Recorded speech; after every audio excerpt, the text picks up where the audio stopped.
What about somebody in our times?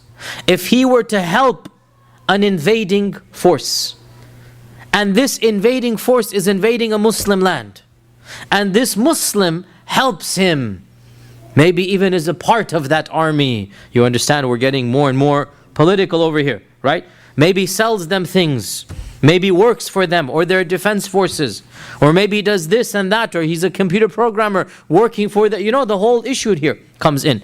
And there is a whole spectrum of opinion, but there's two primary opinions here. The first opinion is the more stricter one, and that is anybody who helps an invading force against a Muslim nation and land, that person has become a kafir by that action. And their primary evidence is Surah Al-Ma'idah verse 51. Surah Al-Ma'idah verse 51, وَمَن يَتَوَلَّهُم مِّنكُمْ فَإِنَّهُ مِنْهُمْ.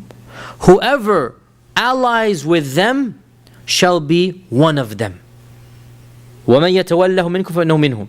Whoever becomes an ally to an invading force, to enemy of Allah and His Messenger, will become one of them. So this group says, therefore, anybody who helps an invading force and betrays the Muslims, that action of his is an action of kufr in and of itself, equivalent to worshipping an idol, equivalent to disrespecting a mushaf, equivalent to astaghfirullah, cursing Allah and His Messenger. Clear? Right? And this is the position of many of the medieval scholars, and in particular it is the position of Muhammad ibn Abdul Wahhab, Shaykh Muhammad ibn Abdul Wahhab, and the later scholars of the Najdi Da'wah. This is a very common position of theirs, so much so that in his famous book, Shaykh Muhammad ibn Abdul Wahhab, he wrote many books, and of those books is An-Nawaqid al-Ashara, or the 10 things that negate one's Islam. And the 8th number on this list of 10 is to aid the kuffar against the Muslims. To aid an enemy force, basically against the Muslim, this is a naqid min nawaqid al-iman, which basically means it destroys iman.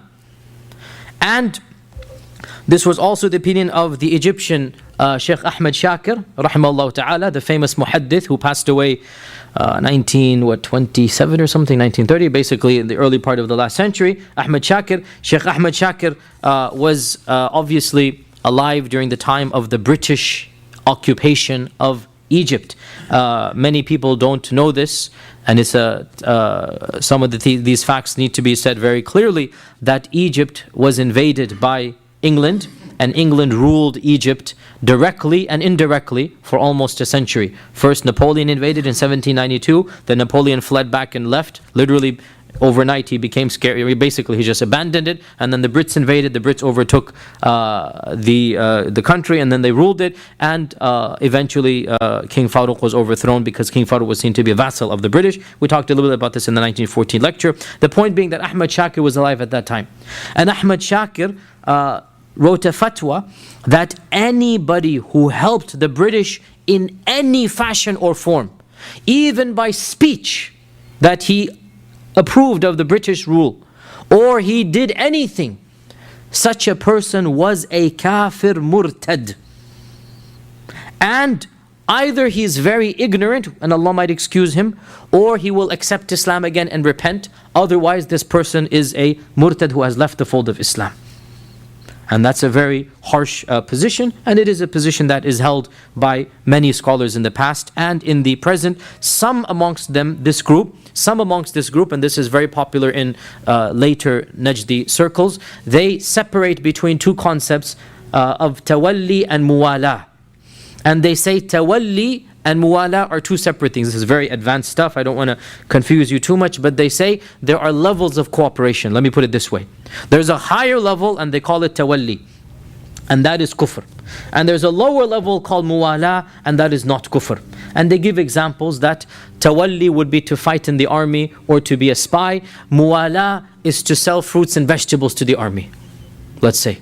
Right? They're coming through your town and you sell them fruits and vegetables. That's not going to make you a kafir. That's a major sin. That's muwala. Okay, so they distinguish between tawalli and muwala. Now this is an opinion, and this group would say that Hatib was forgiven specifically because of his status at Badr. You understand this point? Hatib is a specific case. You cannot make qiyas on anybody. Khalas. Nobody else will be forgiven like Hatib. And this is the position of, as I said, many scholars, including very respectable and famous scholars. My own teacher, Shaykh ibn Uthaymeen rahimahullah ta'ala, Shaykh ibn Baz, the previous Grand Mufti. This is the standard position of the later Najdi da'wah, and that is that any type of support to any army or whatnot is kufr akbar. It is kufr, it's not a sin. It is kufr, and you are not a Muslim anymore. There are other opinions as well. It's not the only opinion in the book. And Shaykh al-Islam ibn Taymiyyah rahimahullah ta'ala had another opinion. And his opinion was that if a person aids such an army for a personal reason and not a religious reason, it is possible that that is a sin and not kufr. Now, we all agree, both sides of this group, that anybody who aids the enemy of Allah out of a love for the enemy because he's the enemy, and out of a hatred of the Muslims because they're Muslim, well then, this is kufr simply by these emotions in the heart. Even if he sat at his house and didn't do anything, we would say if you want the enemies to win over the believers, simply because these are enemies and these are believers, then this is kufr akbar. Is that clear? Right? If a person has this type of notion, then this is kufr anyway. But what if somebody is helping for a personal reason? And Ibn Taymiyyah says, and for those of you who are advanced students of knowledge and you are interested in this stuff, Majmu' al-Fatawa volume 7 page 523, Ibn Taymiyyah says, it is possible that a person loves these enemies for family reasons or for another maslahah, another worldly benefit, and this would be a sin that diminishes his iman and would not make him a kafir, as what happened to Hatib ibn Abi Balta'a when he warned the Quraysh about the invasion of the Prophet ﷺ, and for which Allah revealed Surah Al-Mumtahina. So how does Ibn Taymiyyah interpret the story of Hatib? That Hatib committed a sin and not kufr. Why? Because he didn't want to help the Quraysh because he loved the Quraysh, because the Quraysh were idol worshippers. Had he wanted to help the Quraysh because the Quraysh were idol worshippers, then this is kufr. Khalas. End of story. But he wanted to help them out of a love for his mother, out of a love for his children. And so he preferred the love of his children over the privacy of Allah and His Messenger in this regard, i.e. the secret. And this is a major sin. But he did not do an act of kufr. He did not, and this is the whole paragraph of Hatib if you look at it. What is he saying? That, Ya Rasulullah, I have no desire to commit kufr. Ya Rasulullah, I'm still who I am. Ya Rasulullah, I'm still a believer. His heart is still full of iman. And therefore, this is a very controversial issue. Now, why is this controversial in our times? Because the fact of the matter is that a lot of the fitna and fasad happening in our times in Syria, especially, in Iraq, in many other lands, what happened as well in Afghanistan in the 80s, was that this rule, well, firstly, as a general rule, almost all of the quote-unquote jihadist groups, and when I say jihadist, by the way, it's not a derogatory term. This is just an academic term that is used to describe them. They are groups that are involved in this understanding of jihad. I don't view killing innocent people as jihad. This is not jihad. But these people have their versions and understandings, and they're called the jihadist groups, right? We all believe as Muslims in legitimate jihad, which is a jihad for the sake of Allah and His Messenger. We don't believe in the jihad that these groups do, which is innocent killing and bombings and whatnot. These jihadist groups, as a general rule, all of them follow the stricter positions about takfir. They love the issue of takfir. Takfir means what? Calling a Muslim a kafir. As a general rule of thumb, the jihadist groups are also takfiri groups. That they're very quick in making takfir. Anybody who doesn't agree with their version of Islam, he's not just a bad Muslim, he's a kafir. Not just a kafir, a munafiq, not just a munafiq, a murtad, not just a murtad. He is he's helping the Muslim, the kafir against the Muslim. Now, regardless of what the theoretical understanding of Hatib's story is, the problem comes when you take this theoretical understanding. Even if you follow the position of Muhammad ibn Abdul Wahhab, let's say, right? And I don't have a problem theoretically with Muhammad ibn Abdul Wahhab's position. The problem comes when you cut and paste it from the book and you apply it to your group. So your group becomes Islam.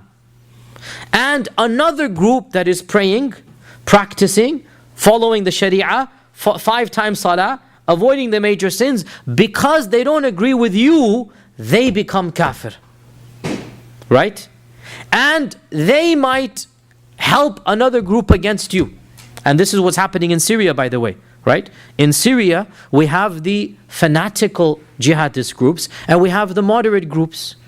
They're both combined in fighting against the Taghut, the Fir'aun of our times. They're both combined against fighting against him. Correct? Now what happens? One group one group does go to excessive violence, shooting and killing and killing innocent people. So another group, which is also fighting Bashar al-Assad, will come and say, guys, stop. If you don't stop, we're going to force you to stop. And they might bring in another force and army and stop the more fanatic group. You following so far, right?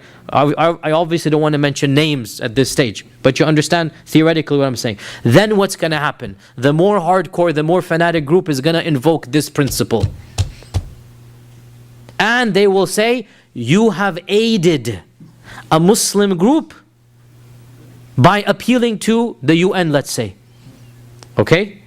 So you are kafir, murtad, dal, mudil, munafiq, so you are halal to kill. And then they start killing one another, which is exactly what's happening. And you know, if you're following the news, you know exactly which groups I'm talking about here, right? There are moderate groups that want to fight the Taghut and they're not killing innocent people. And then you have the fanatic takfiri groups that are also fighting the Taghut, but now they're fighting other Sunni groups as well. And they're using the story of Hatib as one of the main evidences, and the whole issue of Nawaqid al-Islam and the 8th principle of the Nawaqid al-Ashara, and they're simply cutting and pasting, and they're saying, this is Naqid min Nawaqid al-Islam. And this type of fanaticism, and this type of basically extremist ideology is more dangerous for the ummah. More dangerous for the ummah than the invasion of the non-Muslims to Muslim lands. And this is really one of the biggest battles that we are waging from within now. That when we, and I am one of them, who criticizes these extremists, immediately the reaction comes that, oh, you must be supporting the kafir, so you are kafir. Right? And of course, I have been made takfir of at least 100 times by now from these groups, even though I have said 1,000,000 times that we all agree that the foreign policy of this land is the greatest source of the anger and the terrorism. We all agree. I have said this multiple times, that the reason why people are so angry is because of what this land has done in those countries. There is no justification. But their anger must be expressed in a legitimate manner. And if they were to express it in a legitimate manner, we will support. But if you're going to kill innocent people, you're going to bomb indiscriminately, no, this is not jihad that Allah and His Messenger have laid out.